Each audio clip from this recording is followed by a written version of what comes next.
അപ്പോൾ അത് ചരിത്രത്തിലെ ഒരു നാഴികക്കല്ലാണ്. അത് നിങ്ങളിപ്പോഴും ഓർമ്മിക്കുന്നു എന്നുള്ളത്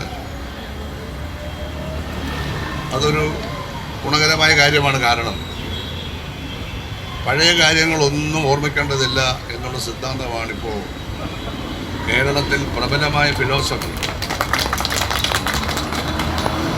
അതൊരു തത്വശാസ്ത്ര വിരുദ്ധമായ ഫിലോസഫിയായി വന്നിരിക്കുകയാണ്.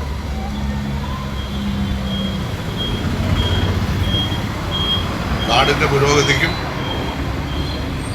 നല്ല കാര്യങ്ങൾ നടപ്പിലാക്കാനുള്ള പ്രവണതയ്ക്കും എതിരായിട്ടുള്ളതാണ് ഈ ചിന്താഗതി. ഒരുപാട് മാനങ്ങളും വശങ്ങളും അതിലൊക്കെ കിടക്കുന്നില്ല. പക്ഷേ ചരിത്രം ഓർമ്മിക്കുക എന്നുള്ളതാണ് മനുഷ്യൻ്റെ ഏറ്റവും വലിയ ഗുണം. മനുഷ്യന് ചരിത്രം ഉണ്ടല്ലോ.